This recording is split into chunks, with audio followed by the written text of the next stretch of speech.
तो आज स्टार्ट करते हैं हम कंटिन्यूटी ऑफ कंपोजिट फंक्शंस।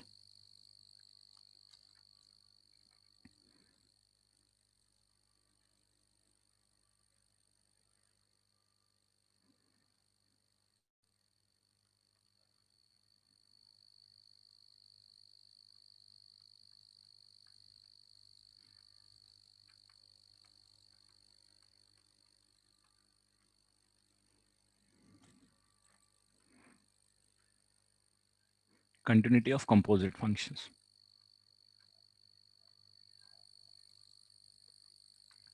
अब देखो कंपोजिट फंक्शंस जो है,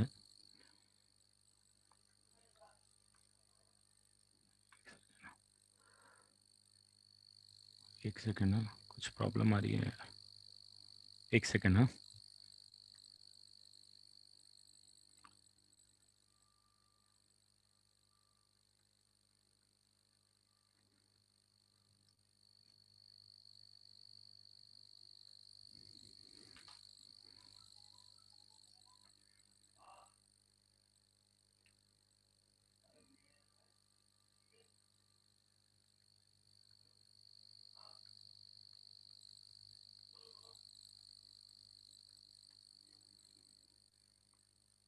कंटिन्यूटी ऑफ कंपोजिट फंक्शन। हाँ, शीट डिस्कस करेंगे बेटा, इसी वीक में मैं एक डाउट सेशन रख दूंगा, हम जो भी शीट है वो डिस्कस करेंगे। तो continuity of a composite function. Composite function का मतलब क्या होता है? मान लो सपोज एक फंक्शन है एफ ऑफ एक्स और एक सपोज फंक्शन है जी ऑफ एक्स। तो कंपोजिट फंक्शंस होता है g of f of x या f of ji of x. तो g of f of x अगर कोई फंक्शन है और इसकी कंटिन्यूटी की बात करनी है हमको, तो अगर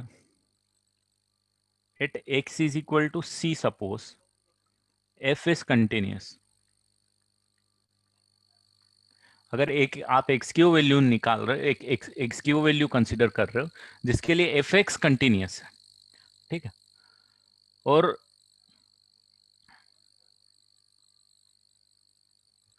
एट एफ ऑफ सी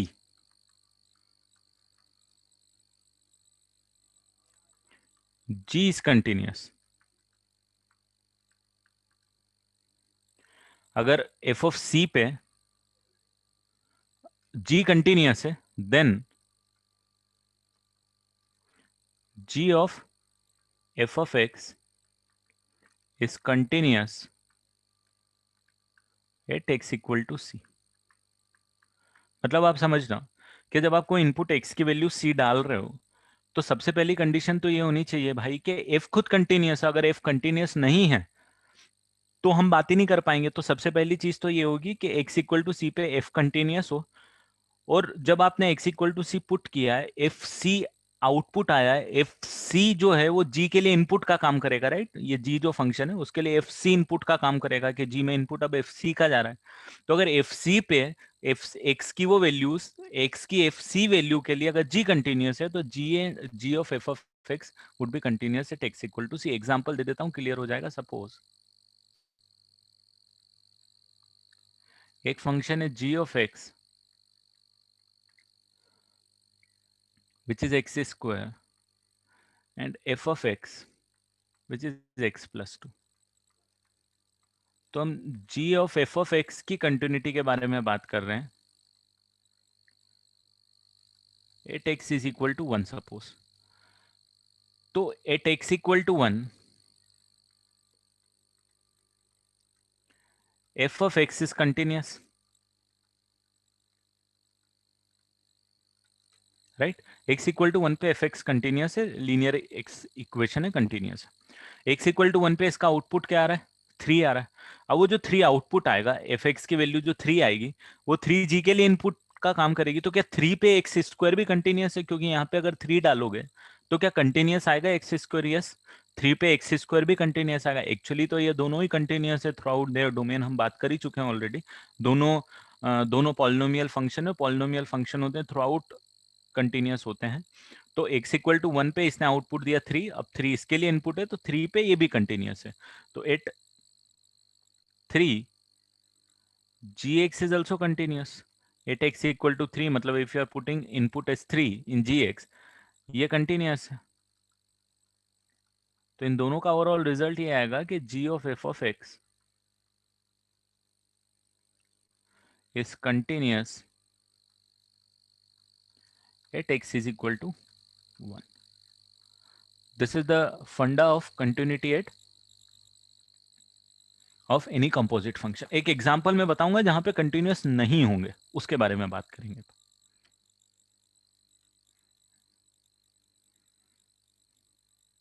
इसको नोट कर लो पहले.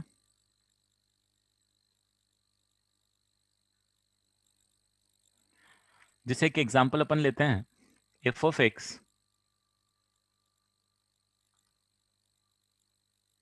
हाँ, मैं आपको बता देता हूँ. देखो, सबसे पहले अगर आप g of f of x function है बेटा, तो अगर एक्स इक्वल टू 1 इनपुट डालते हो तो एक्स इक्वल टू 1 इनपुट डालोगे तो एफ के लिए इनपुट होगा वो तो, राइट. ऐसे ही कंपोजिट फंक्शन वर्क करता है. तो अगर एक्स इक्वल टू 1 डाला तो ये एफ जो है ये पूरा आउटपुट देगा आपको. 1 डालोगे तो 3 आउटपुट देगा. तो एफ 1 की वैल्यू कितनी हो गई? 3 हो गई. No this 3 will work as input for function g. तो 3 आप यहां पे डालोगे, 3 स्क्वायर करके 9 आउटपुट मिलना है. अगर आपको जी ऑफ एफ ऑफ 1 निकालोगे तो 9 आउटपुट निकाल के आओगे. This is how composite function work, right. अब एक्स इक्वल टू 1 पे एफ एक्स कंटिन्यूअस है. यस, कंटिन्यूअस है, लीनियर फंक्शन है, कंटिन्यूअस होता है थ्रू आउट इट्स डोमेन या through out all the real values continuous होता है. तो ठीक है, एक्स इक्वल टू 1 पे एफ एक्स कंटिन्यूअस है. एक्स इक्वल टू 1 पे जो आउटपुट है वो 3 है. तो क्या 3 पे जी भी कंटिन्यूअस है? क्योंकि जी के लिए अब इनपुट क्या है? 3 है. तो क्या 3 पे एक्स स्क्वायर कंटिन्यूअस है? When I am talking about the continuity at x equal to 3 of the function x square, is it continuous? Yes, it is continuous at x equal to 3. That is our observation, that what we know, right, कि quadratic के through out continuous होता है. तो x equal to 3 पे ये भी continuous है. तो that's why g of f of x is continuous at x is equal to 1. this is how we relate it. ठीक है. अब जैसे एक फंक्शन मैंने लिया, हाँ, we can directly check it. अब जैसे मैंने फंक्शन लिया, चलो ये फंक्शन ले लेते हैं हम लोग, f of x is equal to 1 upon में x minus 1. Find discontinuity of f of x. F of x के बारे में बात करो मुझे, कि मुझे किस पॉइंट पे डिसकंटिन्यूअस होगा या कंटिन्यूटी ब्रेक होगी. तो सबसे पहली चीज आप इसमें देखोगे, एफ ऑफ एक्स खुद डिसकंटिन्यूअस कहां पे होगा, कंटिन्यूटी कहां पे ब्रेक हो रही है एफ एक्स की, जरा मुझे बताओ. एफ एक्स की कंटिन्यूटी कहां पे ब्रेक हो रही है? एक्स इक्वल टू 1 पे हो रही है, इसमें तो किसी को डाउट नहीं है, डोमेन में नहीं है, पर भी डिसकंटिन्यूटी की बात करेंगे हम, राइट. मैंने आपको बताया था, रीजन भी बताया था क्यों बात करेंगे अपन. हाँ, शो. तो f x is discontinuous eight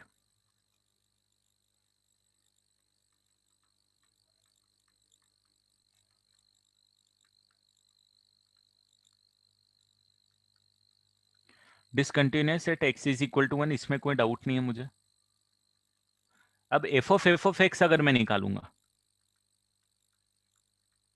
तो मेरे पास एफ ऑफ एक्स की वैल्यू कितनी आएगी? 1 अपॉन में एक्स माइनस वन, करेक्ट, यही आएगी. तो ये आ जाएगा 1 divided bye 1 minus of x plus 1 और मल्टीप्लाई बाय एक्स माइनस 1, ऊपर जाएगा x minus 1 divided bye 2 minus x function आएगा. ठीक है. तो ये और डिसकंटिन्यूअस कब हो सकता है? तो मैं ये बोल सकता हूं, व्हेन 1 अपॉन में x minus 1 is equal to 1. अगर 1 अपॉन में एक्स माइनस 1 इक्वल टू 1 हो जाएगा तो क्या ये भी डिसकंटिन्यूअस हो जाएगा, राइट. क्योंकि ये जो फंक्शन है, ये 1 अपॉन में एक्स माइनस 1 अगर 1 के बराबर आ गया तो क्या ये फंक्शन डिफाइन होना चाहिए? नहीं होना चाहिए, करेक्ट. तो 1 अपॉन में एक्स माइनस 1 इक्वल टू 1 पे जिस एक्स के लिए आएगा वो फंक्शन पे भी कंटिन्यूअस नहीं होगा. तो ये आ जाएगा आपके पास 1 is equal to x minus 1, x equal to 2. देखो कंटिन्यूटी, देयरफॉर मैं इसका रिजल्ट दिखा देता हूं वापस से एक बार और समझा देता हूं. Therefore discontinuous at x is equal to 1 and x is equal to 2। तो ये जो एफ ऑफ एक्स है ये डिसकंटिन्यूस हो जाएगा। एक तो x equal to 1, definitely x equal to 1 आप इसमें पुट ही नहीं कर पाओगे, डिसकंटिन्यूस होने वाला है क्योंकि एफ एक्स खुद भी डिसकंटिन्यूस देख, जैसे यहाँ पे जी ऑफ एक्स कब कंटिन्यूस हो रहा था, जी ऑफ एक्स जब कंटिन्यूस हो रहा था एट एक्स इक्वल टू सी, जब एफ सी कंटिन्यूस था। तो अगर एफ सी कंटिन्यूस नहीं है, अगर एफ एक्स कंटिन्यूस नहीं है एट एक्स इक्वल टू सी पे, तो कंपोजिट फंक्शन की कंटिन्यूटी की बात नहीं कर पाएंगे, हम डिसकंटिन्यूस मानेंगे, राइट। तो सबसे पहले तो ये जो एक्स इक्वल टू सी है ये खुद डिसकंटिन्यूस हो रहा था, तो यहाँ पे ये एफ एक्स खुद डिसकंटिन्यूस हो रहा है एट एक्स इक्वल टू 1। तो एक्स इक्वल टू 1 पे तो फंक्शन एफ ऑफ एक्स को डिसकंटिन्यूस होना ही, करेक्ट, ये आया समझ में। अब एक्स की वो वैल्यू जिसके लिए ये जो एफ एक्स है, ये जो एफ एक्स है ये खुद 1 के बराबर हो जाए, उस पॉइंट पे भी डिसकंटिन्यूस होगा, क्योंकि उस पॉइंट पे इसमें दिक्कत आएगी, यहाँ पे अगर इसको 1 पुट करोगे तो डिफाइन नहीं होगा, डोमेन के बाहर आएगा, राइट। तो अगर इसको भी 1 पुट करोगे तो दिक्कत आएगी। तो ये 1 किसे एक्स के लिए आ रहा है, एक्स इक्वल टू 2 पे, यहाँ पे भी दिख रहा है कि एक्स इक्वल टू 2 पे ये जो फंक्शन है ये डिफाइन ही नहीं होने वाला है, तो डेफिनेटली पॉइंट ऑफ डिसकंटिन्यूटी आने वाली है इसके लिए भी। हाँ, 1 में x minus 1 can not be equal to 1, इसको इक्वल टू 1 की जगह आप इसको इस तरीके से पुट कर दो तो आपको ज्यादा समझ में आएगा। Can not be equal to 1, can not be equal to this, can not be equal to this. अभी ठीक है, 2 के बराबर नहीं होना चाहिए, डोमेन के बाहर है, 2 पे डिसकंटिन्यूअस होगा फंक्शन। अभी ठीक है।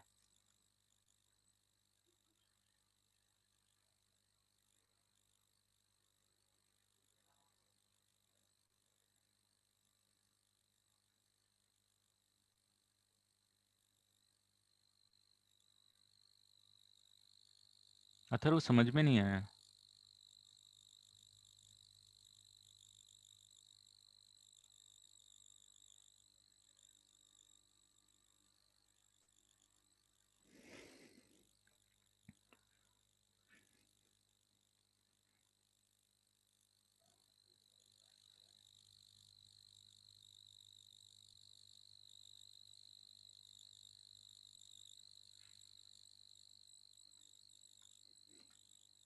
ये श्रिया बोलो बेटा।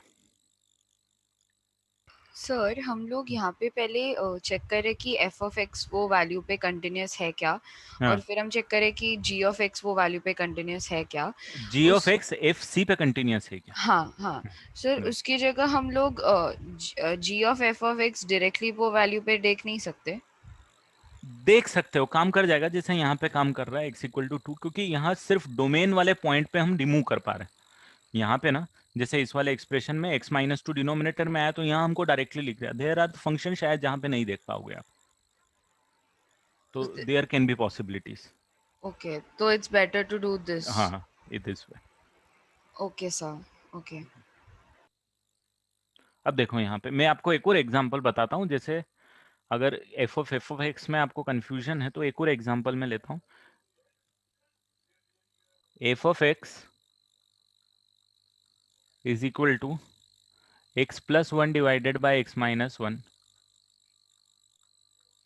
And g of x is equal to 1 upon में एक्स माइनस 2। और आपको कंटिन्यूटी की बात करनी है, एफ एक्स के लिए भी बात कर लो आप, कब कंटिन्यूस है कब नहीं है, जी एक्स की भी बात कर लो आप, और एक f of ji of x की भी बात कर लो। ये अपने दिमाग से पहले सोच लो, फिर मैं डिस्कस करता हूँ। फंक्शन दोनों ये है, मैं प्रीवियस स्लाइड दिखाता हूँ 2 मिनट में, बट पहले ये क्वेश्चन नोट कर लो बेटा जिसने प्रीवियस स्लाइड नोट कर ली है, ताकि आप एफ की कंटिन्यूटी, जी की डिसकंटिन्यूटी, या जी की कंटिन्यूटी और F of ji of x की कंटिन्यूटी डिसकंटिन्यूटी के बारे में मुझे बता पाओ।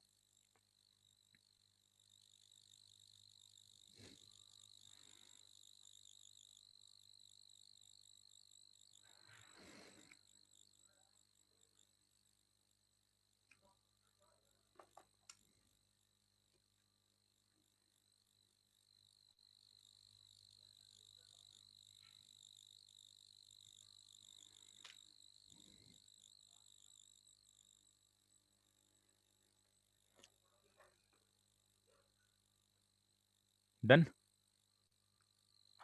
इनके बारे में तो डायरेक्टली बात कर लेते हैं।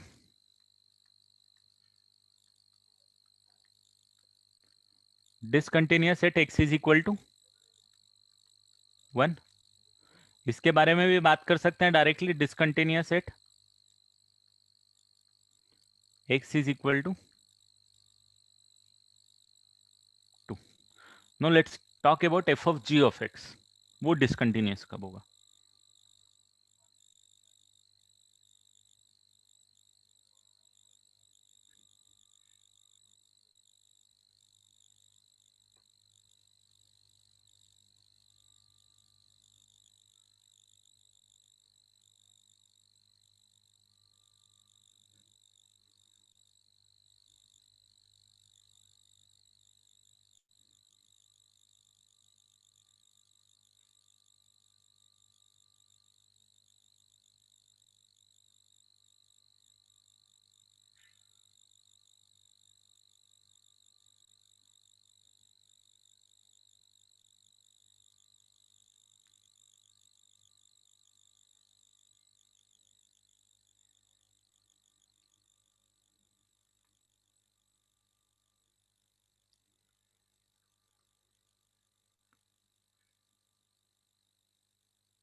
अब f of ji of x की डिसकंटिन्यूटी के बारे में बात करेंगे हम लोग।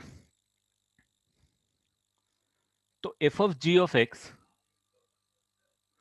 Definitely discontinuous at x is equal to 2।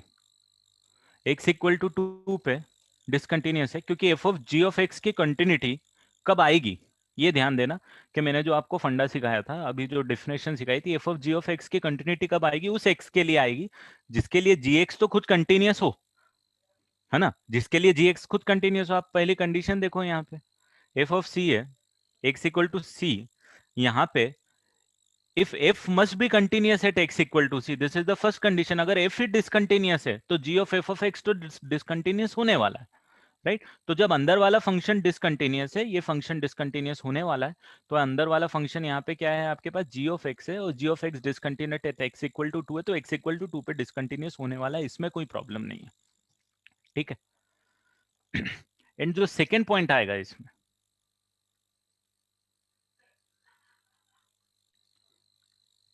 Discontinuous at when g of x, when g of x is equal to, तो अब gx इसके लिए इनपुट का काम कर रहा है डायरेक्ट, तो यहां पे gx जब आएगा तो डिसकंटिन्यूअस कब होगा? जब gx 1 के बराबर होगा, क्योंकि डिनोमिनेटर में gx अगर आया है x की जगह, तो gx इक्वल टू 1 होगा, तो ये डिफाइन नहीं होगा, राइट? तो डिसकंटिन्यूटी हो जाएगी उस टाइम पे, तो when g of x is equal to 1।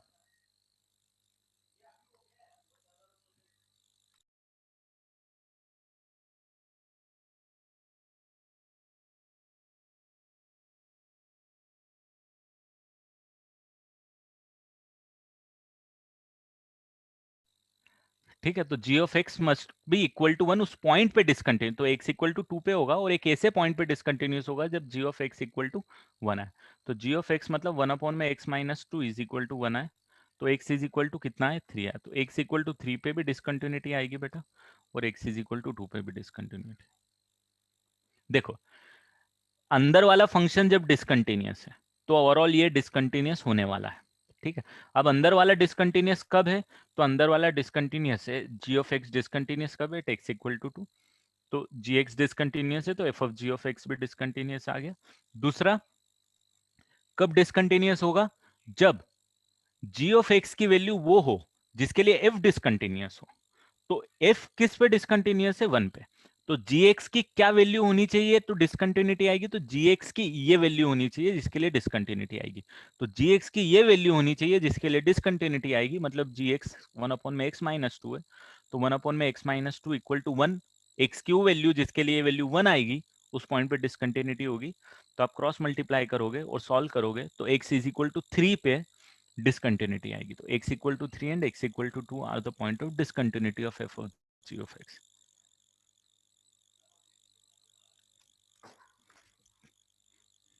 एक और क्वेश्चन करा देता हूं तो आपको पूरा ही वो प्रॉब्लम दूर हो जाएगी।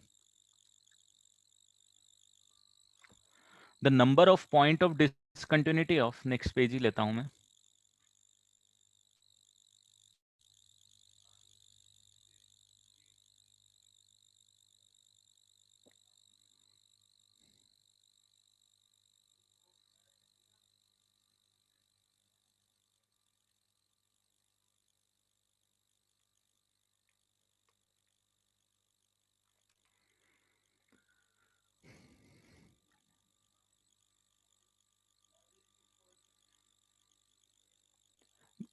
एक्स इक्वल टू 1 पे इसकी डिसकंटिन्यूटी नहीं आ रही है बेटा f of ji of x की। एक्स इक्वल टू 1 पे इसकी डिसकंटिन्यूटी नहीं आ रही है f of ji of x की। F of ji of x is discontinuous at this point only. X equal to 1 पे नहीं आएगी, और एक्स इक्वल टू 1 पे आएगी भी क्यों? अभी एक्स इक्वल टू 1 पुट करोगे तो जी ऑफ एक्स का आउटपुट आएगा -1, -1 यहाँ पुट करोगे तो बढ़िया फंक्शन काम करेगा, क्या दिक्कत है? आपको इसकी डिसकंटिन्यूटी वहां आएगी जहां पे जी एक्स कंटिन्यूस नहीं है, डिसकंटिन्यूस है, या फिर जी एक्स की वो वैल्यू जिसके लिए जी एक्स की वैल्यू वो हो जिसके लिए एफ डिसकंटिन्यूस हो। तो जी एक्स की वैल्यू वो हो जिसके लिए एफ डिसकंटिन्यूस हो, तो f discontinuous at x equal to 1, तो जी एक्स की वैल्यू 1 आएगी, उस पॉइंट पे डिसकंटिन्यूटी आएगी f of ji of x की। ओके, तो एक्स इक्वल टू 1 पे इसकी डिसकंटिन्यूटी नहीं आएगी बेटा।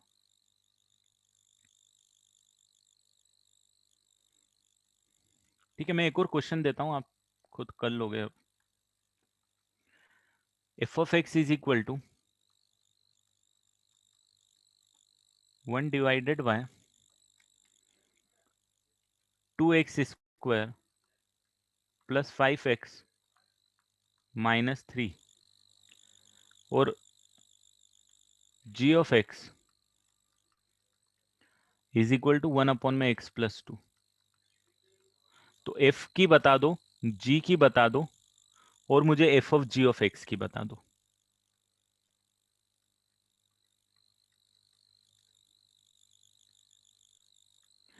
जिनको लास्ट वाले में कंफ्यूजन है वो ये वाला देखो।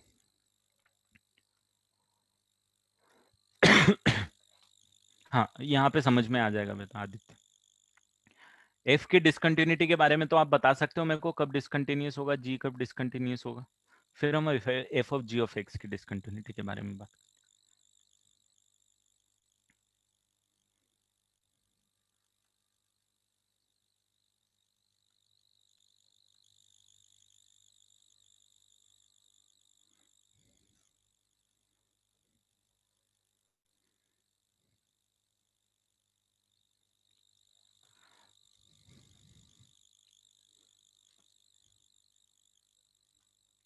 ये देख लो बेटा प्रीवियस पेज।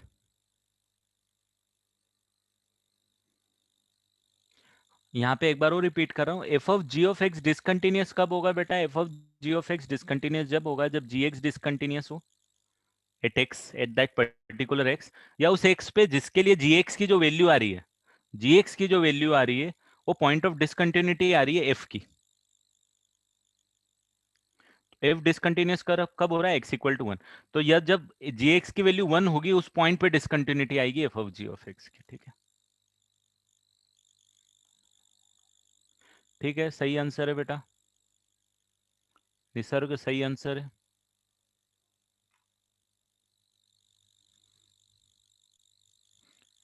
इसको सॉल्व करोगे, इसको फैक्टराइज करोगे तो कितना आ रहा है?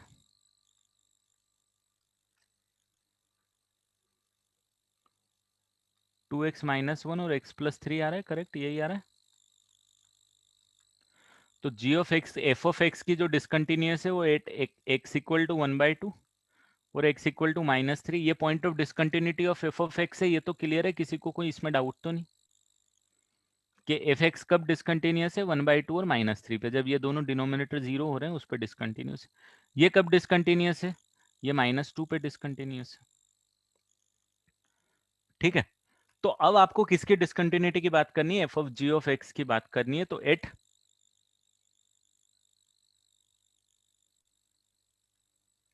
When g of x is discontinuous,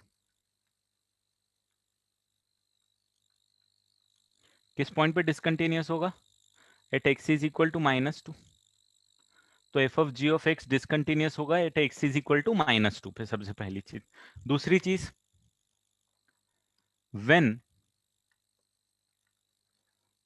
ji of x किसके बराबर होगा कि डिसकंटिन्यूस होगा, इस पॉइंट पे समझना कि जी ऑफ एक्स किसके बराबर हो कि पॉइंट ऑफ डिसकंटिन्यूटी आए। तो एफ की पॉइंट ऑफ डिसकंटिन्यूटी क्या है? एफ की पॉइंट ऑफ डिसकंटिन्यूटी क्या है? 1/2 और -3। एफ की पॉइंट ऑफ डिसकंटिन्यूटी 1/2 और माइनस। तो अगर जी एक्स की वैल्यू 1/2 आई या -3 आई, तो उस पॉइंट पे f of ji of x discontinuous हो जाएगा। तो वो पॉइंट जहां पे या तो इसके बराबर हो, ये पॉइंट ऑफ डिसकंटिन्यूटी आने वाली, या फिर एक्स की वो वैल्यू जिसके लिए जी ऑफ एक्स -3 के बराबर हो, उसके लिए पॉइंट ऑफ डिसकंटिन्यूटी आने वाली। तो एक्स की वो वैल्यू जिसके लिए जी एक्स, ठीक है, जी एक्स की वो वैल्यू आए जिसके लिए एफ डिसकंटिन्यूस हो।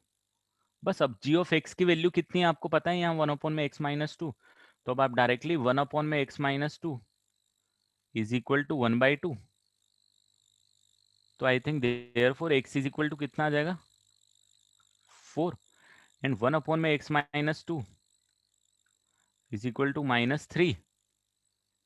तो ये कितना आ जाएगा, -3 + 3 6 5/3। अच्छा x+2 है, माई मिस्टेक, x+2 है यार।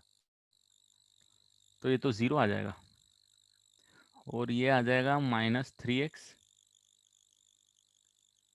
-7/3। तो x equal to 0, x equal to -7/3 and x equal to -2 are the point where f of g of x is discontinuous. अभी ठीक है,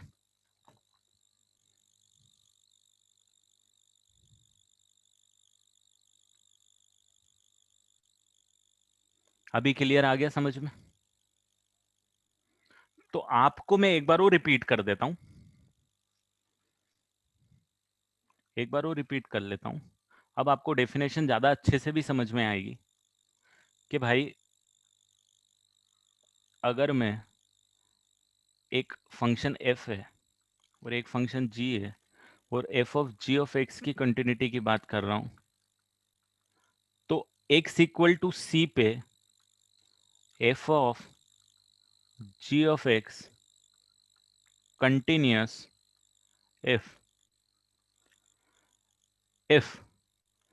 g ऑफ x, ये पहली कंडीशन लिख देता हूं मैं, कि if g of x is continuous at x is equal to c।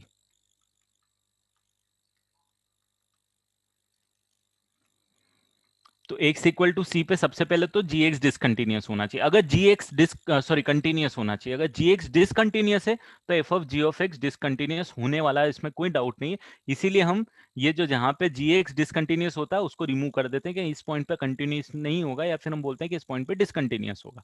Correct है ये आया समझ में कि g ऑफ x की कंटिन्यूटी जरूरी है f of g of x की कंटिन्यूटी के लिए। तो अगर gx डिसकंटिन्यूअस है तो f of g of x discontinuous होगा। ये पॉइंट, दूसरा पॉइंट,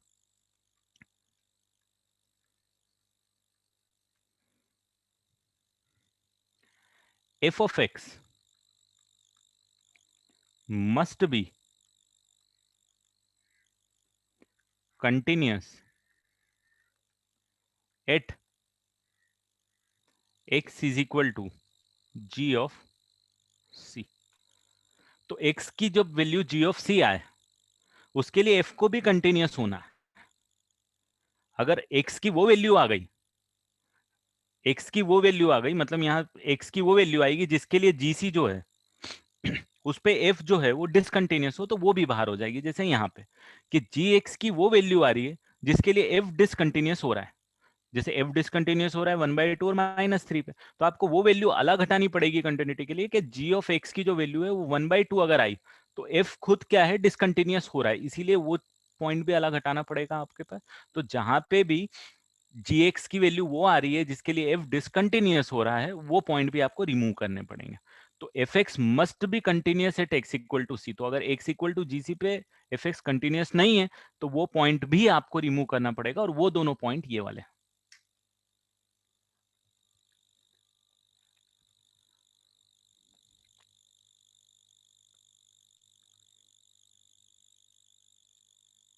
अब लास्ट क्वेश्चन, उसके बाद नेक्स्ट पार्ट पे मैं मूव करता हूँ। अगर एक फंक्शन है एफ एक्स 1/(x² - 17x + 66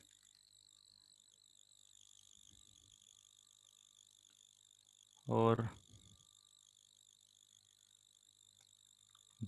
आपको f ऑफ 2/(x - 2) की डिसकंटिन्यूटी के बारे में बात करना है। तो find the point of discontinuity.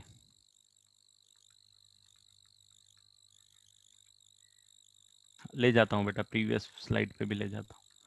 Find the point of discontinuity. x² - 17x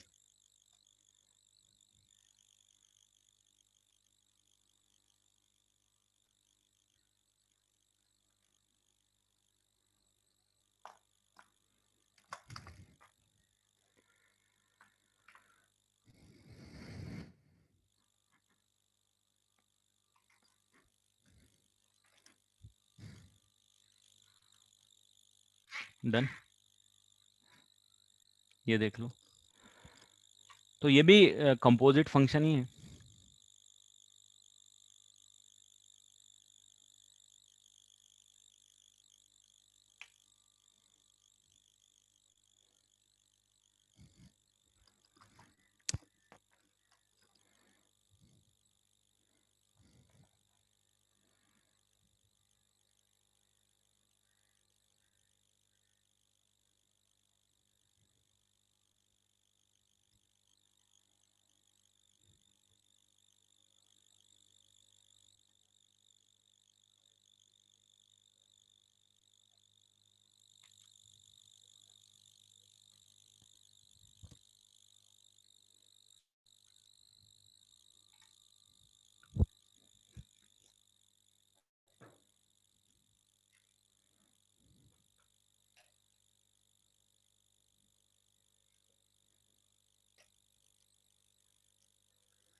देखो, इसको भी कुछ इस तरीके से ही कर लो कि ये फंक्शन क्या हो गया आपके पास,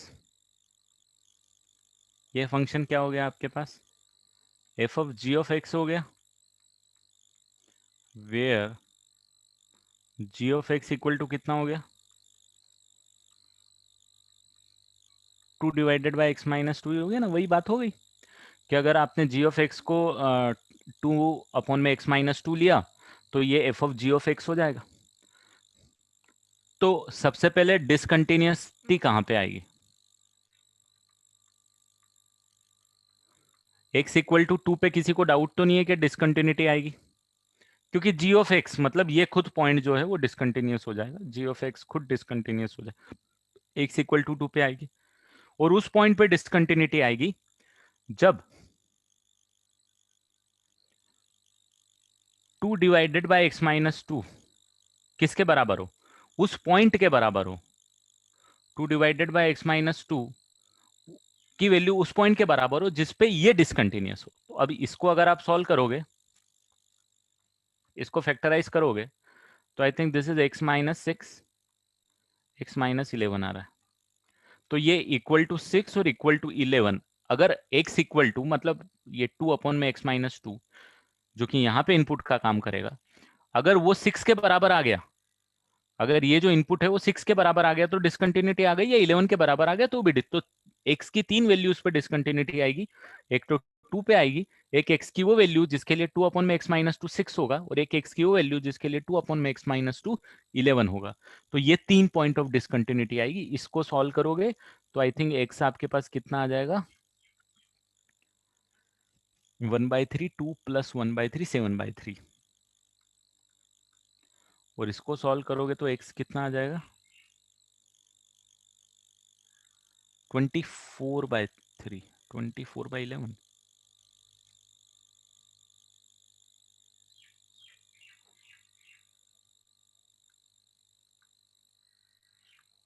करेक्ट है। So therefore discontinuous eight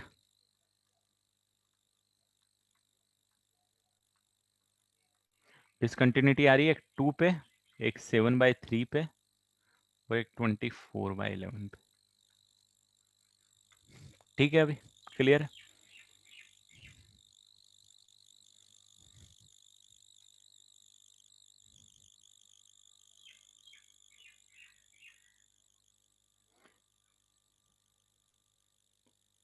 six और 11 ही फैक्टराइज होके आएगा ना इसको। हाँ, बस यही आएंगे, मतलब कंटिन्यूटी, आप डिसकंटिन्यूटी कहाँ पे आ रही है वो पॉइंट आपको आइडेंटिफाई करने के लिए आ जाएंगे।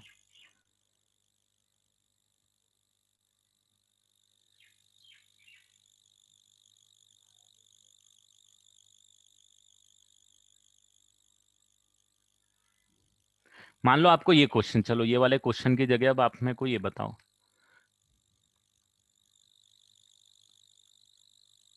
Greatest integer of sine x की डिसकंटिन्यूटी बताओ। ये बता सकते हो कि आप, चलो आप इतना कंफ्यूज हो रहे हो तो ये क्वेश्चन मेरे को करके बताओ, मैं इसको दो तरीके से बताऊंगा, आप समझ जाओगे इसमें कंपोजिट फंक्शन को कैसे यूज करना। डिसकंटिन्यूटी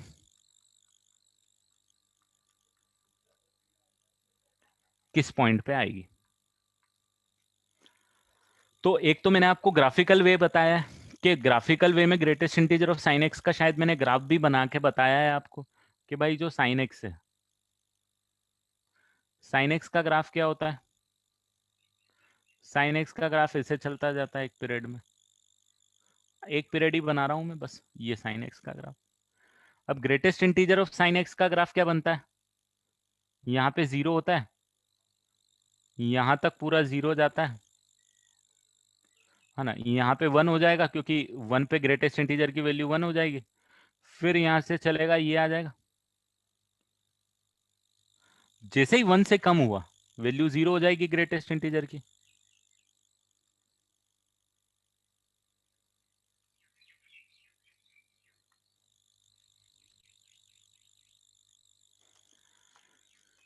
ये पॉइंट पे डिसकंटिन्यूस होगा, तो डिसकंटिन्यूटी कौन से पॉइंट पे आ रही है आपको?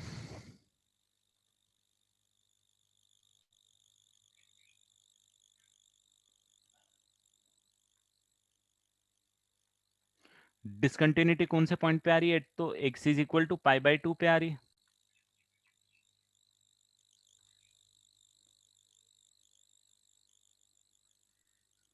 Eight x is equal to pi पे आ रही है और x इज इक्वल टू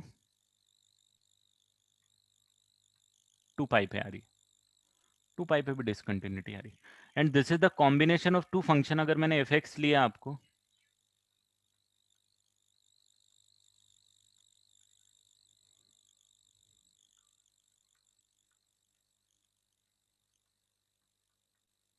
अगर ये लिया तो ये कौन सा फंक्शन आ जाएगा?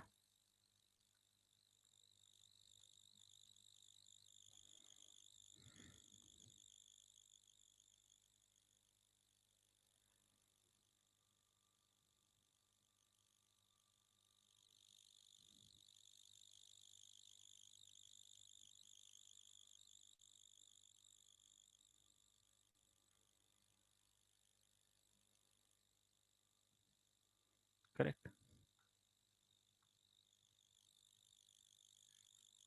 राइट। तो अब आप इसको उस तरीके से जैसे हम पहले कर रहे थे उस तरीके से इंटरलिंक करके you can find the discontinuity of, मतलब आपको ऐसा जरूरी नहीं है, जैसे किसी ने पूछा था सर क्या इस टाइप के ही क्वेश्चन आएंगे, इस टाइप के क्वेश्चंस में आपको कंफ्यूजन होगा, इस टाइप के क्वेश्चंस में आपको कंफ्यूजन ही नहीं होगा, क्योंकि इस टाइप के क्वेश्चंस को सॉल्व करने के लिए आप ये वाली मेथड यूज ही नहीं करने वाले, आप यहाँ से सॉल्व करने वाले कि भाई ठीक है अब ये तो मेरे को डिसकंटिन्यूटी पता है, यहाँ पे आ जाएगी, यहाँ पे आ जाएगी और यहाँ पे आ जाएगी, खत्म।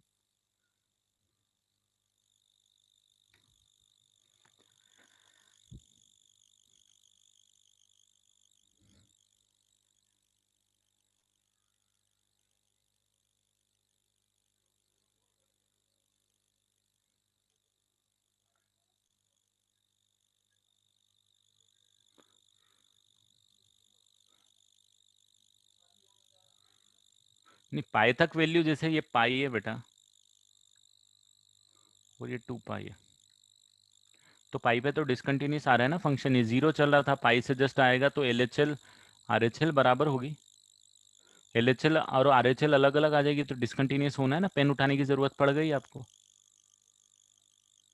देखो ये साइन एक्स का ग्राफ बना, ठीक है, अब जब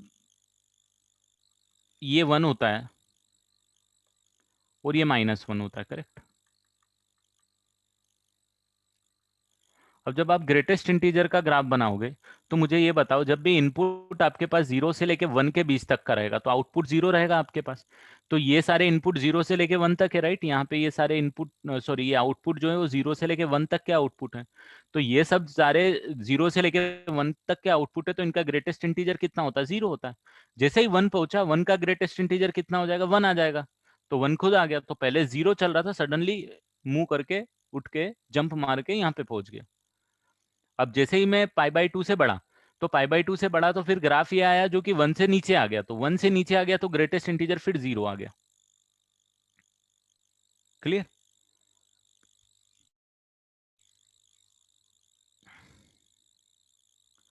ठीक है। अब तो यहां तक 0 चला। अब जैसे ही 0 से कम वैल्यू हुई, नेगेटिव वैल्यू आई, ग्रेटेस्ट इंटीजर की वैल्यू -1 आ गई।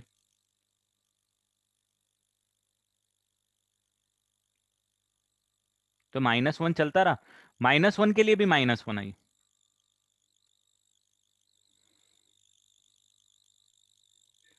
अब मेरे को ये बताओ, सिर्फ अब मेरे को ये बताओ कि ग्रेटेस्ट इंटीजर फंक्शन मैंने दिया है और x की वैल्यू दी है मैंने -1 से +1। तो अब मेरे को पॉइंट ऑफ डिसकंटिन्यूटी बताओ, तो जरा मेरे को फटाफट बताओ।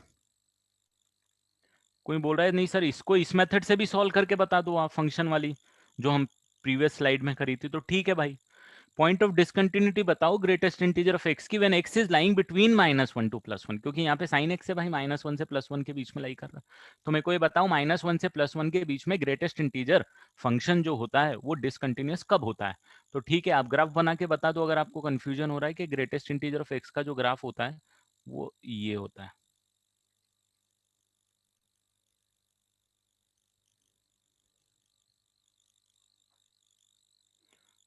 तो पॉइंट ऑफ -1 से जब आप चले तो आपको कहां कहां पे पॉइंट उठाने की जरूरत पड़ी, जरा बताओ तो मेरे को। आपको 0 पे पड़ी, आपको 1 पे पड़ी, पड़ी ना? तो पॉइंट ऑफ डिसकंटिन्यूटी क्या आ जाएगी? ये आ रहा है क्या समझ में? ये क्लियर है सबको कि ग्रेटेस्ट इंटीजर ऑफ एक्स की अगर मैं बात करूं तो -1 से +1 के बीच में डिसकंटिन्यूअस कहां से कहां तक हो गया? 0 और 1 पे हो गया। अब मेरे को ये बताओ, जब मैं इसकी डिसकंटिन्यूटी की बात करता था, ये कंटिन्यूटी की बात करता था, तो मेरा सबसे पहला आता था कि एक्स की वो वैल्यू जिसके लिए जी एक्स डिसकंटिन्यूअस हो। तो जी एक्स कौन सा फंक्शन है? साइन एक्स है। क्या साइन एक्स कभी डिसकंटिन्यूअस होता है क्या? मेरे को बताओ जरा, यस और नो। साइन एक्स कभी डिसकंटिन्यूअस होता है? नहीं होता, करेक्ट। जब नहीं होता तो ये वाला जो पॉइंट हम लेते थे यहाँ पे, x=2 वाला, x=2 में जी एक्स डिसकंटिन्यूअस होता था, इसीलिए हमको लेना पड़ता था। तो ये पॉइंट लेने की जरूरत है क्या? अब यहाँ पे ये डिसकंटिन्यूअस तो हो ही नहीं रहा, तो वो पॉइंट तो नहीं आएगा। अब कौन सा पॉइंट आएगा? अब वो पॉइंट आएगा जब जी एक्स जो है, जो जी एक्स है, जो कि क्या है, साइन एक्स है। तो साइन एक्स उसके बराबर हो जाए, साइन एक्स उसके बराबर आ जाए जिसके लिए एफ खुद डिसकंटिन्यूअस हो। अब एफ डिसकंटिन्यूअस किसके आ रहा है? 0 और 1 के लिए आ रहा है ना। तो ये 0 हो या साइन एक्स की वैल्यू 1 हो, ये पॉइंट पे इसकी डिसकंटिन्यूटी आने वाली है। करेक्ट, यही हमने किया था। जैसे यहाँ पे लास्ट में मैंने 2/(x-2) को 6 और 11 क्यों लिया था? मैंने x की वो वैल्यूज ली थी कि अगर ये 6 आए और ये 11 आए तो मेरे पास वो पॉइंट ऑफ डिसकंटिन्यूटी आने वाली थी। करेक्ट, यहाँ पे वही मैंने किसको लिया? 0 और 1 को लिया। तो साइन एक्स 0 कब होगा? 0 से लेके 2 के बीच में। x=π पे होगा, सॉरी 0 पे होगा, पाई पे होगा।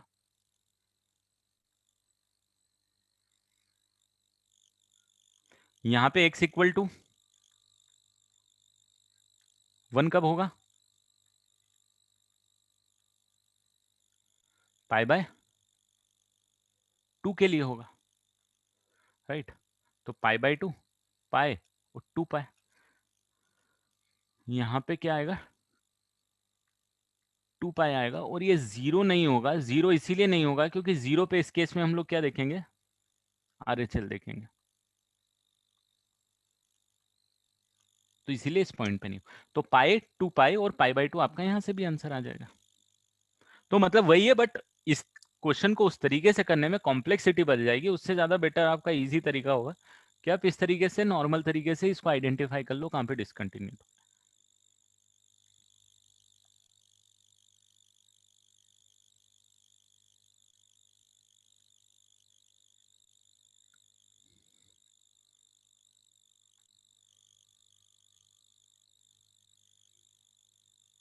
यस,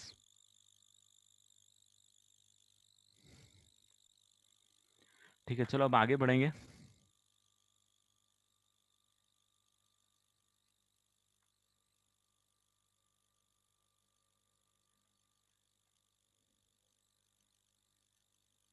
हाँ चलेगा बेटा, चलेगा।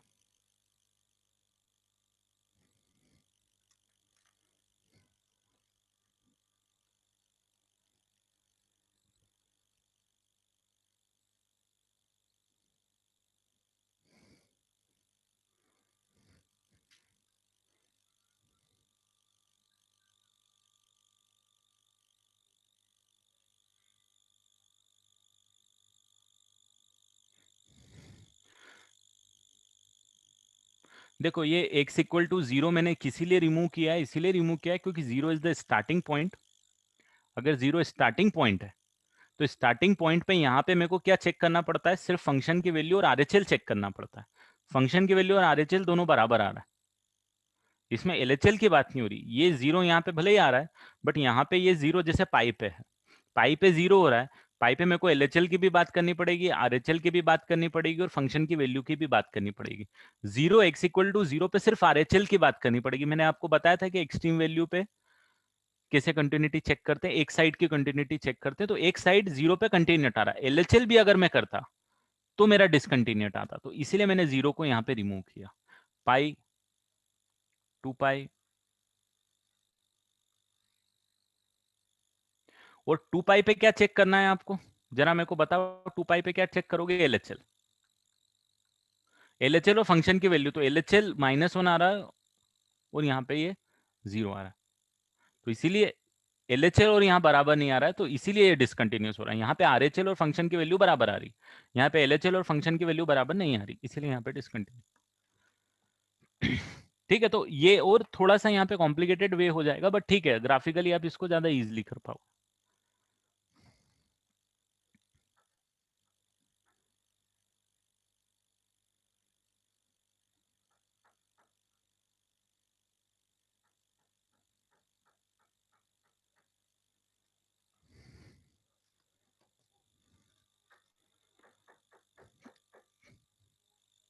चलो आगे बढ़ेंगे।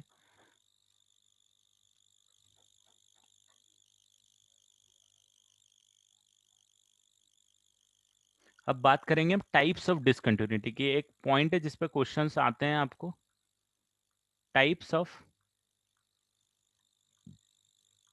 डिसकंटिन्यूटी।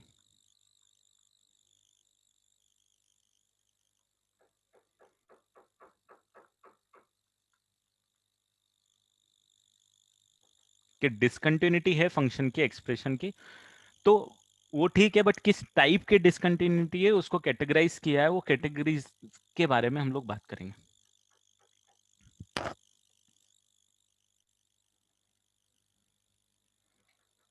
तो मैं आपको दो एग्जांपल दे रहा हूं। सबसे पहले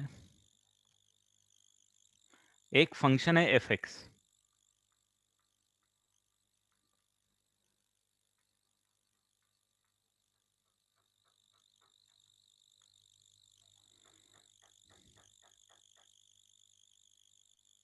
हाँ एक सेकेंड, इसको कर लो कॉपी, फिर आगे बढ़ते हैं।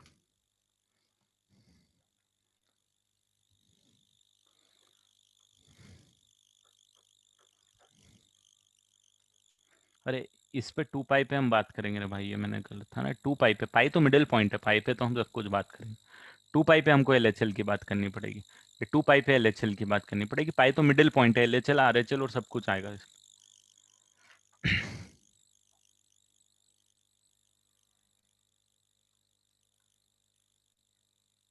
बोलो बेटा।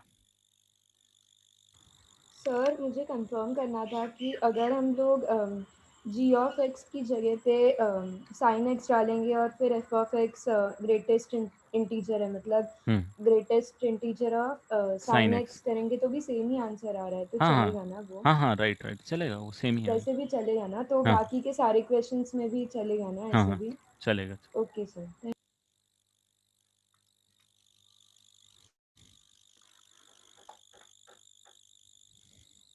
देखो, टाइप ऑफ डिसकंटिन्यूटी की बात करेंगे, एक फंक्शन ये ले लेते हैं और एक फंक्शन ये ले लेते हैं।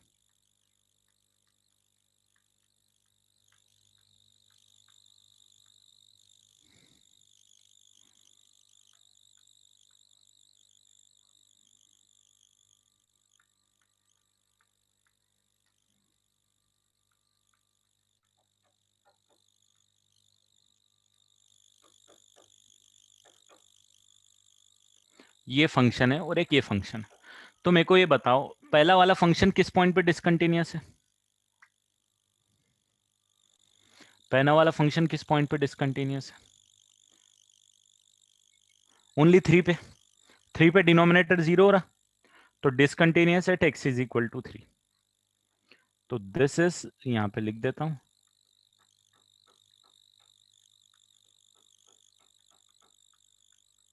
ये चलेगा, समझ में आ रहा है? क्यों डिसकंटिन्यूटी आपको समझ में आ रहा है? क्योंकि डोमेन में नहीं है भाई, है ना? तो डोमेन में नहीं है x equal to 3, but x equal to 3 के नेबरहुड में, एक्स इक्वल टू 3 के आसपास ये एक्सप्रेशन डिफाइन है। करेक्ट है? ये आ रहा है समझ में? और ये वाला फंक्शन जो एफ एक्स है, ये किस पॉइंट पे डिसकंटिन्यूअस है जरा बताओ मेरे को।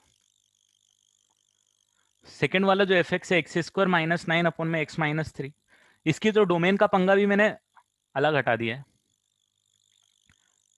ठीक है, अब जब आप इसकी डिसकंटिन्यूटी की बात करोगे, आप बोलोगे एक्स इक्वल टू 3 पे डिसकंटिन्यूट है। क्यों डिसकंटिन्यूअस है? क्योंकि एक्स इक्वल टू 3 पे जो लिमिट की वैल्यू आ रही है, इसकी जो लिमिट की वैल्यू आएगी, या फिर इसको सॉल्व भी आप करोगे तो आप बोलोगे सर ये एक्स प्लस 3 आने वाला है। अब एक्स प्लस 3 है, क्योंकि x square minus 9 is x minus 3, x plus 3, x minus 3 cancel हो जाएगा, एक्स प्लस 3 बचेगा।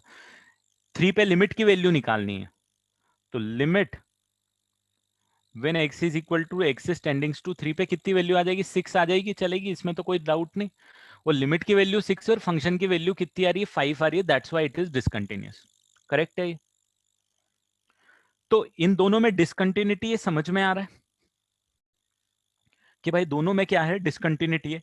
पहले वाले की डिसकंटिन्यूटी इसीलिए आ रही है क्योंकि क्योंकि x इक्वल टू 3 पे फंक्शन डिफाइन ही नहीं है, और x इक्वल टू 3 के नेबरहुड पे डिफाइन है, इसीलिए हम x इक्वल टू 3 पे उसको डिसकंटिन्यूट बोलेंगे।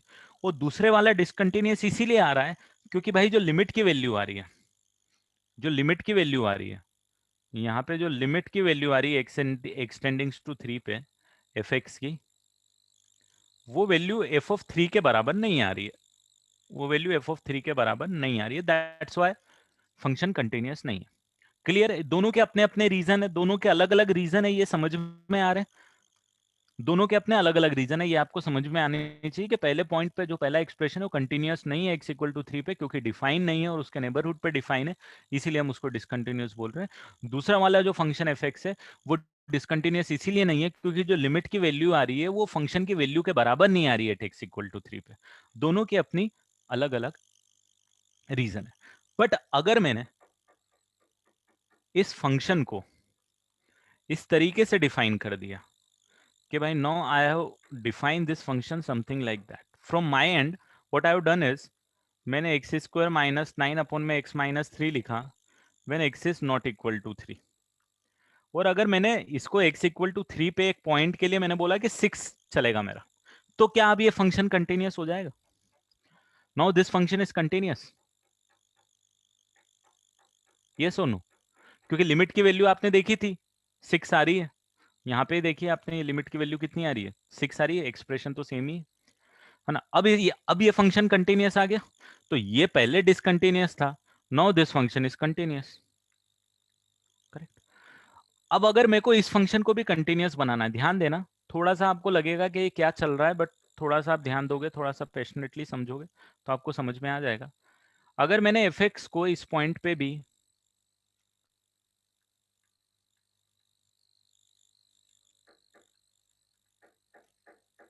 x is not equal to 3, और x इक्वल टू 3 के लिए मैंने खुद ने मेरी तरफ से, ध्यान देना, मेरी तरफ से मैंने इसको 6 वैल्यू दे दी, चेंज कर दी, डेफिनेटली मैंने वैल्यू चेंज कर दी। मैंने क्या किया है, मैंने क्या किया, ये 5 की जगह मैंने क्या लिख दिया, 6 लिख दिया, मेरी तरफ से लिख दिया है। क्या ये कंटिन्यूअस है फंक्शन?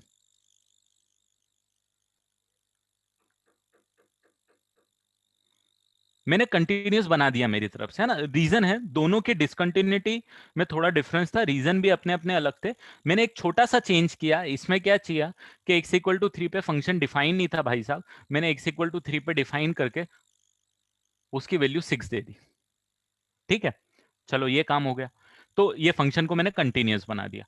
यहां पे क्या, वैल्यू थोड़ी सी सिर्फ x इक्वल टू 3 पे वैल्यू अलग थी, मैंने मेरी तरफ से मैनिपुलेशन किया, x3 पे मैंने क्या वैल्यू दे दी, 6 दे दी। तो मेरा थोड़ा थोड़ा मैनिपुलेशन से मैंने डिसकंटिन्यूअस फंक्शन को कंटिन्यूअस बना दिया। डिसकंटिन्यूअस फंक्शन को मैंने यहां पे, ये भी डिसकंटिन्यूअस था, तो मैंने थोड़ी थोड़ी सी वैल्यू के लिए एक वैल्यू चेंज करी और मैंने डिसकंटिन्यूअस फंक्शन को कंटिन्यूअस बना लिया। ये आ रहा है क्या समझ में भाई? दोनों की डिसकंटिन्यूटी समझ में आनी चाहिए, अलग अलग रीजन थे, दोनों को कंटिन्यूअस बना दिया एक छोटा सा चेंज करके। ठीक है, अब मैं आपको एक और एग्जांपल देता हूं, एक और, रुक जाओ अभी थोड़ी देर वेट कर लो बेटा, सुन लो मैं क्या बोल रहा हूं। कि मैंने f x is equal to greatest integer of x लिया। हाँ मैं आ रहा हूं, उस पे सब पे आऊंगा मैं। F x equal to greatest integer of x लिया और एक्स इक्वल टू 1 पे बात करी मैंने। एक्स इक्वल टू किस पे बात करी मैंने, 1 पे। तो 1 पे जो फंक्शन है मेरे पास, मैं इसको कुछ इस टाइप से लिख सकता हूं कि at x equal to 1 my function would be something like this. X less than 1 पे फंक्शन की वैल्यू 0 होगी, करेक्ट। 1 से छोटे पे ग्रेटेस्ट इंटीजर 0 होता है। एक्स ग्रेटर देन 1 पे कितनी होगी भाई, 1 होगी। और एक्स इक्वल टू 1 पे भी कितनी होगी? ये क्लियर है, ये आ रहा है समझ में आपको? ये तो समझ में आ रहा है कि एक्स इक्वल टू 1 से छोटे पे इसकी वैल्यू 0 होगी और 1 से बड़े पे इसकी वैल्यू कितनी होगी, 1 होगी। मैं सिर्फ 1 के आसपास की वैल्यू की बात कर रहा हूं, या फिर आप बोल रहे हो कि मैं 0 से लेकर 2 तक के बीच की वैल्यू बात कर रहा हूं। ये कि 0 से लेकर 1 तक इसकी वैल्यू 0 होगी और 1 से लेकर 2 तक value. Can I can I make it continuous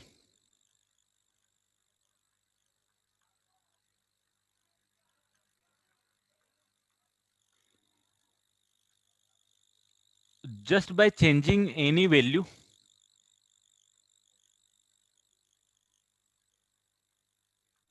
जैसे मैंने प्रीवियस एग्जांपल में किया था, कि मैंने क्या किया था भाई, इन दोनों को कंटिन्यूअस बना दिया था, सिर्फ थोड़ा सा चेंजेस किया था। क्या चेंज किया था? x इक्वल टू 3 पे डिफाइन नहीं था इसीलिए डिसकंटिन्यूअस था, x इक्वल टू 3 पे डिफाइन करके जो लिमिट की वैल्यू आ रही थी वही दे दी, कंटिन्यूअस हो गया। x इक्वल टू 3 पे डिफाइन था बट कुछ वैल्यू अलग आ रही थी जो लिमिट की वैल्यू आ रही थी, तो मैंने इस वैल्यू को चेंज करके 6 कर दिया, तो कंटिन्यूअस हो गया।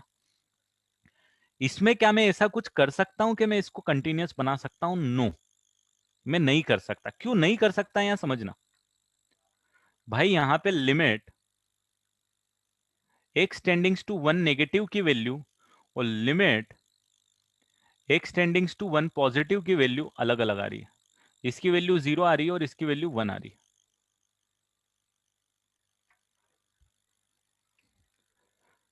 तो अगर लिमिट की वैल्यू अलग आ रही है तो भाई मैं एक स्मॉल चेंज करके इसको कंटिन्यूअस नहीं बना सकता, मतलब फिर मेरे को बड़ा चेंज करना पड़ेगा, वो बात अलग है। फंक्शन में बहुत ज्यादा चेंजेस कर, जैसे इसमें तो मैंने क्या किया, सिर्फ एक वैल्यू चेंज करी और मेरे पास क्या आ गई, फंक्शन कंटिन्यूअस आ गया।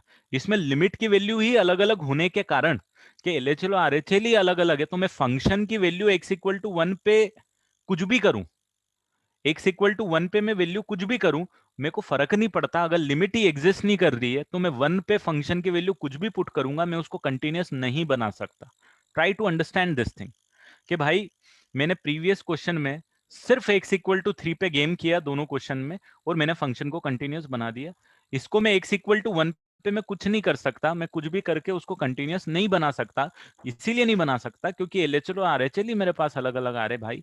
जब एलएचएल आरएचएल अलग अलग आ रहे हैं तो फंक्शन x लेस देन 1 और x ग्रेटर देन 1 पे फंक्शन ही चेंज करना पड़ेगा, जब ही जाके मैं उसको कंटिन्यूअस बना पाऊंगा। ठीक है, तो क्या होता है, इस टाइप की जो डिसकंटिन्यूटी होती है इसको हम बोलते हैं रिमूवेबल डिसकंटिन्यूटी।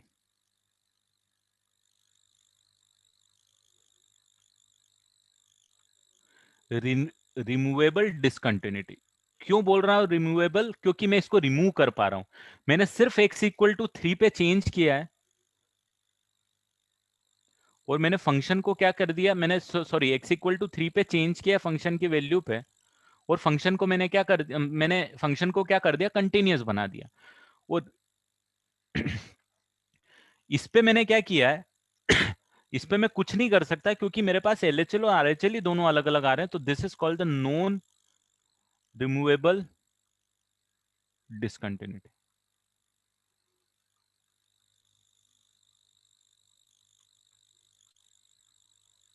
मतलब नॉन रिमूवेबल मतलब मैं रिमूव नहीं कर सकता, अगर मैं x इक्वल टू 1 पे एक फंक्शन की वैल्यू चेंज भी करने की कोशिश करूं, नहीं चेंज कर सकता क्योंकि LHL और RHL अलग अलग है।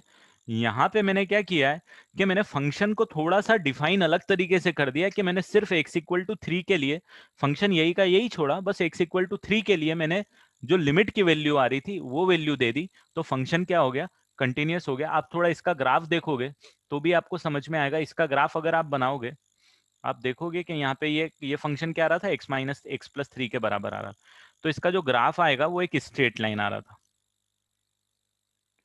जो इसका ग्राफ आ रहा था वो ऐसा ग्राफ आ रहा था, x इक्वल टू 3 पे डिफाइन नहीं था, बस लिमिट एग्जिस्ट कर रही थी। तो मैंने क्या किया, x इक्वल टू 3 के लिए अलग से डिफाइन कर दिया वैल्यू 6, फंक्शन कंटिन्यूअस हो गया। मैंने अपने तरफ से ऐड किया, ट्राई टू अंडरस्टैंड इट, वही मैं जब से समझा रहा हूं। हमने फंक्शन को थोड़ा सा एक चेंज किया कि x इक्वल टू 3 डोमेन में नहीं था, डिसकंटिन्यूअस था, x इक्वल टू 3 पे 6 वैल्यू दे दी, काम हो गया, फंक्शन कंटिन्यूअस बना दिया। और यहाँ पे x इक्वल टू 3 पे जो वैल्यू आ रही थी, वो जो लिमिट की वैल्यू आ रही थी उससे अलग आ रही थी। तो मैंने क्या किया, x इक्वल टू 3 पे मैंने मेरी तरफ से वैल्यू चेंज 5 करके 6 डाली, फंक्शन को कंटिन्यूअस बना दिया। ये मेरे चेंजेस हैं भाई, ये जो दोनों एरो बने हुए हैं ये मेरे चेंजेस हैं। मैंने क्यों चेंजेस किए, क्योंकि मेरे को फंक्शन को कंटिन्यूअस बनाना था। यहां पे मैं बनाने की कोशिश भी करूंगा तो मैं नहीं बना पाऊंगा, रीजन बीइंग यहाँ पे जो लिमिट की वैल्यू आ रही है, LHL और RHL दोनों अलग अलग आ रही है, तो मैं फंक्शन की value at x equal to 1 पे कुछ भी करके इसको कंटिन्यूअस नहीं बना सकता था। That's why it is called non removable discontinuity and this is called the removable discontinuity. हाँ, हम अपनी देख, आप ये नहीं समझ रहे हो कि अपन कंटिन्यूअस बना सकते हैं फंक्शन को, बट मैं यहाँ पे डिसकंटिन्यूटी को डिफाइन कर रहा हूं कि यहाँ पे डिसकंटिन्यूटी कुछ इस तरीके की आ रही है कि भाई मैं मेरी तरफ से फंक्शन में कुछ चेंज करके उसको कंटिन्यूअस बना सकता हूं। एक सेट ऑफ डिसकंटिन्यूटी आ गई है, एक तरीके की डिसकंटिन्यूटी आ गई है। यहाँ पे एक डिसकंटिन्यूटी ऐसी आ गई है जिसके लिए मैं क्या करता हूं, मैं क्या कर सकता हूं कि उसके लिए मैं डिफाइन ही नहीं कर पाऊंगा। मैं उसमें कुछ चेंज भी करूंगा फंक्शन में, थोड़ा बहुत x की वैल्यू 1 पे चेंज भी करूंगा तो उसको कंटिन्यूअस नहीं बना पाऊंगा, तो एक सेट ऑफ डिसकंटिन्यूटी आ गई। आप फीलिंग समझो, दोनों डिसकंटिन्यूटी थी, नॉन रिमूवेबल और रिमूवेबल भी दोनों डिसकंटिन्यूटी है। जो कंटिन्यूटी की डेफिनेशन है या डिसकंटिन्यूटी की जो डेफिनेशन है उसके हिसाब से डिसकंटिन्यूअस आ रहा है फंक्शन, दोनों डिसकंटिन्यूअस है, बट दोनों की जो फीलिंग है भाई साहब वो तो अलग अलग आ रही है। आ रहा है क्या समझ में? तो दोनों की फीलिंग आपके पास अलग अलग आ रही है, तो वो फीलिंग के बेसिस पे मैंने डिसकंटिन्यूटी को कैटेगराइज कर दिया है कि भाई ठीक है, अगर मैं कंटिन्यूटी ला सकता हूं एक्सप्रेशन में थोड़े चेंज करके, उसको मैं नाम दे दूंगा रिमूवेबल डिसकंटिन्यूटी, और अगर मैं चेंज करके नहीं ला सकता तो उसको नाम दे दूंगा नॉन रिमूवेबल डिसकंटिन्यूटी। आया क्या समझ में? अभी समझ में आया, दोनों डिसकंटिन्यूटी, दोनों कंटिन्यूटी की डेफिनेशन को फुलफिल नहीं कर रहे हैं, बट जो पीछे की चीजें हैं वो पीछे की चीजें टोटली डिफरेंट आ रही हैं, रीजन दोनों का अलग अलग है। ठीक है, तो नॉन रिमूवेबल डिसकंटिन्यूटी जहां आप थोड़ा चेंज करके x equal to that particular point पे जहां पे डिसकंटिन्यूटी आ रही है उस पर कुछ चेंज करके अगर फंक्शन को कंटिन्यूअस नहीं बना सकते हो तो डिसकंटिन्यूअस हो गया है। अगर फंक्शन को कंटिन्यूअस बना सकते हो आप, तो फंक्शन के लिए क्या हो गया, रिमूवेबल डिसकंटिन्यूटी आ गई। हाँ, मैं डेफिनेशन दे दूंगा बेटा, पहले आप कॉन्सेप्ट समझ जाओ। ठीक है,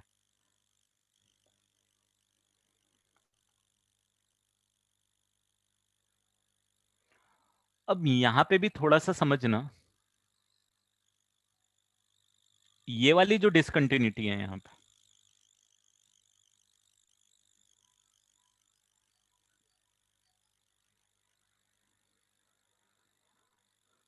हाँ, लिमिट के बेसिस पे रिया नहीं कर पाएगी, दोनों की लिमिट डिफाइन है, इन दोनों की लिमिट डिफाइन है, दोनों की लिमिट डिफाइन है, इसकी एलएचएल और आरएचएल दोनों डिफाइन है, अलग अलग है ना। और कभी कभी ये भी होती है कि लिमिट की वैल्यू एक तरफ की डिफाइन हो और एक तरफ की डिफाइन ना हो, वो सारे केसेस भी आता है। बट हाँ, ये सही बोल रही है, तो हमने कंटिन्यूटी के बेसिस पे किया, तो क्या हम लिमिट के बेसिस पे भी इसको डिफरेंशिएट कर सकते थे? कर सकते थे, उसमें लॉजिकली दिक्कत नहीं है, बट कंटिन्यूटी पे डिफरेंशिएट करना हमारे आगे मैथ्स के लिए ज्यादा हेल्पफुल होगा। मतलब जितना मैथ्स हम पढ़ने वाले हैं 12th तक, उसमें तो नहीं है, उसके लिए हमको कोई फर्क नहीं पड़ने वाला है, बट डेफिनेटली जब हायर मैथ्स में जाते होंगे तो शायद ये जो डेफिनेशन है ये अपने आप में कुछ रोल प्ले करती होंगी। हमको जो हमारा सिलेबस है उसके लिए तो हमको सिर्फ डिसकंटिन्यूटी के बारे में पता होना चाहिए कि this is either this is removable discontinuity और नॉन रिमूवेबल डिसकंटिन्यूटी, ये हमारा सिलेबस है। बट डेफिनेटली अगर इसको डिफाइन किया हुआ है तो हायर मैथ्स में अगर हमने किसी फंक्शन को डिफरेंशिएट किया हुआ है कि डिसकंटिन्यूअस तो है भाई, बट डिसकंटिन्यूअस नॉन रिमूवेबल वाला है कि रिमूवेबल वाला है, तो डेफिनेटली लॉजिकली या आगे हायर मैथ्स में कुछ डिफरेंस क्रिएट करती होगी बेटा। लिमिट्स के बेसिस पे भी सही बोल रही है, तो यहाँ पे हम थोड़ा डिफरेंशिएट कर सकते थे कि यहाँ पे एलएचएल आरएचएल ही बराबर है, यहाँ पे एलएचएल आरएचएल बराबर है, बट फंक्शन डिफाइन है या नहीं डिफाइन है, तो वो सारे फैक्टर्स हैं उसके अंदर। अब देखो यहाँ पे एक और करना, इन दोनों में एक और चीज मैं यहाँ पे लिख रहा हूं, this is called missing point discontinuity. एक और नया नाम इंट्रोड्यूस कर रहा हूं, मिसिंग पॉइंट डिसकंटिन्यूटी। तो भाई है तो removable discontinuity, but removable discontinuity में अब आपको थोड़ा ज्यादा लॉजिकल नेम नजर आएगा, missing point discontinuity. Missing point discontinuity क्योंकि वो पॉइंट बेचारा मिस था, डोमेन में नहीं था, इसीलिए रिमूवेबल डिसकंटिन्यूटी है, बट मिसिंग पॉइंट डिसकंटिन्यूटी के पॉइंट मिसिंग था। ठीक है, और इसको मैंने नाम दे दिया है, ये जो सेकंड वाला केस है इसको मैंने नाम दे दिया है आइसोलेटेड पॉइंट डिसकंटिन्यूटी। नाम से अब आप रिलेट कर पाओगे, isolated point discontinuity. Isolated point discontinuity क्योंकि ये एक आइसोलेटेड पॉइंट था जिस पॉइंट पे डिसकंटिन्यूटी थी। फंक्शन डिफाइन था भाई, मिसिंग नहीं था, ये जैसे यहाँ पे मिसिंग था, यहाँ पे मिसिंग नहीं था, यहाँ पे इस पॉइंट पे डिफाइन था, बट आइसोलेटेड एक सिंगल पॉइंट था जिसपे वैल्यू के कारण वो फंक्शन डिसकंटिन्यूअस हो रहा था, तो उसको हमने नाम दे दिया आइसोलेटेड पॉइंट डिसकंटिन्यूटी। तो removable discontinuity is of two type, first is missing point discontinuity and second is isolated point discontinuity. दोनों के अंदर लिमिट एग्जिस्ट करना कंपलसरी है, दोनों केस में लिमिट एग्जिस्ट कर रही है। सिर्फ मिसिंग पॉइंट में उस पॉइंट पे डिफाइन नहीं था फंक्शन, हमने अपने तरीके से डिफाइन करके उसको कंटिन्यूअस बना दिया, तो रिमूवेबल डिसकंटिन्यूटी में आ गया। और इस पॉइंट पे हमने फंक्शन की वैल्यू चेंज कर दी है टेक्स इक्वल टू 3 पे, तो वो किस पे आ गया, कंटिन्यूअस आ गया, बट वो एक आइसोलेटेड पॉइंट था, उस पर डिफाइन जरूर था, आइसोलेटेड पॉइंट था, इसीलिए उसको आइसोलेटेड पॉइंट, तो अब नाम से आप शायद थोड़ा सा उसको रिलेट कर पाओगे। ये 6 कैसे आया? ये 6 इसीलिए आया क्योंकि ये जो एक्सप्रेशन की लिमिट की वैल्यू देखिए, यहाँ पे मैंने लिमिट निकाली थी ना, ये expression same, x+3 limit extending to 3 पे वैल्यू कितनी आ रही थी उसकी, 6 आ रही थी, तो वो 6 मैंने यहाँ पे डिफाइन कर दिया कि इसकी लिमिट की वैल्यू तो 6 ही आ रही थी, फंक्शन की वैल्यू भी 6 दे दी तो कंटिन्यूअस हो जाएगा।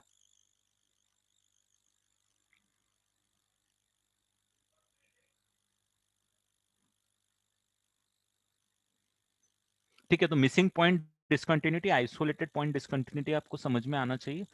नेक्स्ट इज आपको रिमूवेबल और नॉन रिमूवेबल डिसकंटिन्यूटी समझ में आना चाहिए।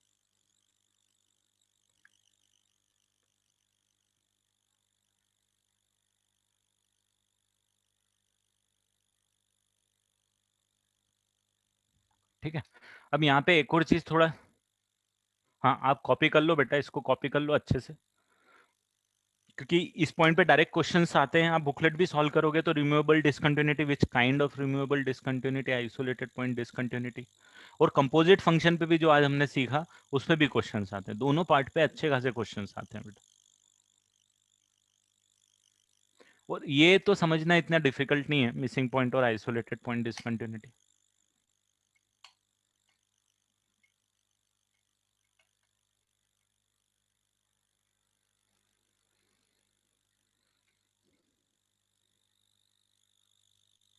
Removable discontinuity is of two type, one is missing point discontinuity, second is isolated point discontinuity. Reason आपको समझ में आ गया होगा कि रिमूवेबल क्यों बोला है, और ये भी समझ में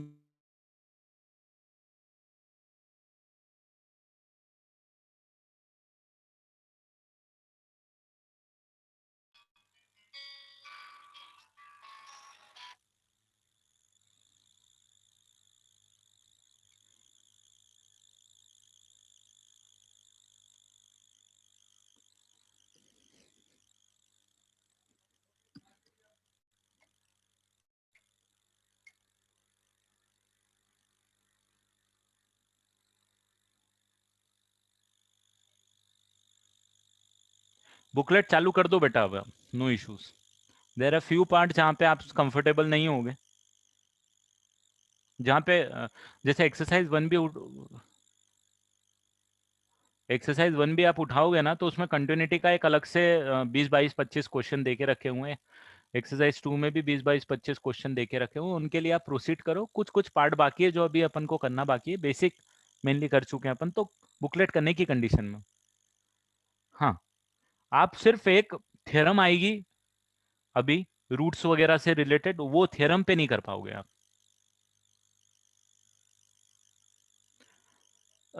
स्पेसिफाई नहीं कर पाऊंगा क्योंकि क्वेश्चन वो जो पार्ट मिसिंग है वो पार्ट बहुत ज्यादा ब्रॉड लेवल पे पूछा जा सकता, मतलब क्वेश्चन मिक्स करके पूछे जा सकते नहीं। बुकलेट कंटिन्यूटी, डिफरेंशियबिलिटी और डिफरेंशिएशन की बुकलेट सेम एक ही है, कंटिन्यूटी, डिफरेंशियबिलिटी एंड डिफरेंशिएशन। तो आप जब एक्सरसाइज 1 उठाओगे तो उसमें कंटिन्यूटी के 20 25 क्वेश्चन होंगे, डिफरेंशियबिलिटी के 20 25 क्वेश्चन होंगे, डिफरेंशिएशन के 20 25 क्वेश्चन होंगे। अलग अलग कैटेगराइज किया हुआ है, don't worry about it, proceed कर लो आप। सॉल्यूशंस आपके पास होंगे उनके, देखो हो जाएगा। अब देखो, नॉन रिमूवेबल डिसकंटिन्यूटी की डेफिनेशन अगर मैं लिखूं तो मैं क्या लिख सकता हूं, मैं ये जरूर लिख सकता हूं कि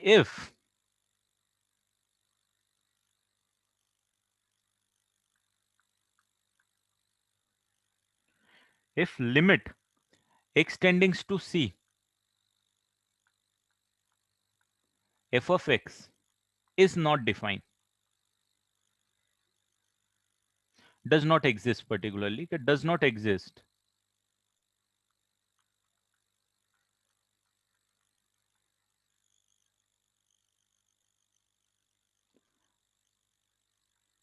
कि limit extending to c f of x does not exist, then it is not possible, then it is not possible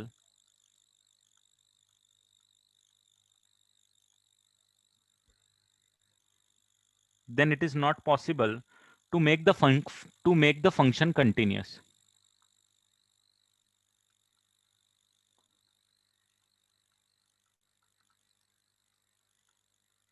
to fake to make the function continuous by redefining it.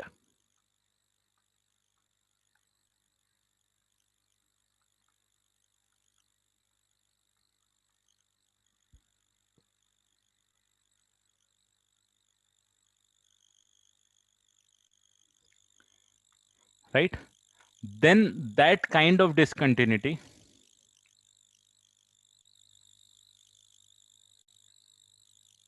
this kind of discontinuity is called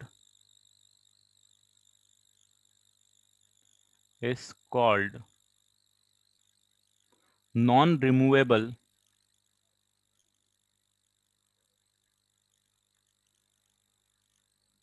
discontinuity.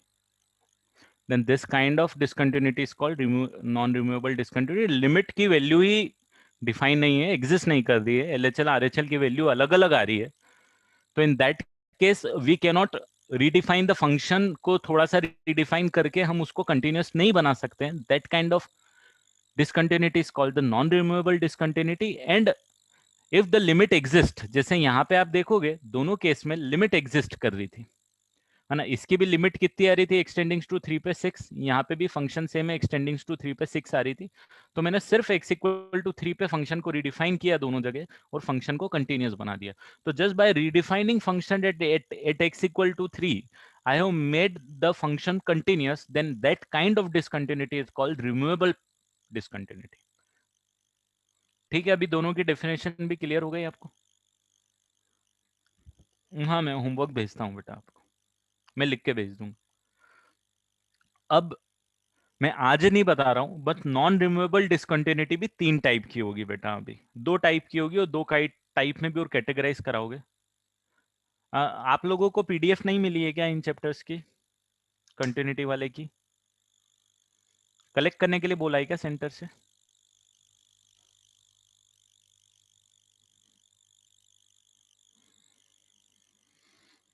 चलो मैं देखता हूँ, मेरे पास होगी, मैं भेज देता हूँ आपको. अरे हार्ड कॉपी मिली है तो फिर मैं क्वेश्चन नंबर आपको भेज देता हूँ,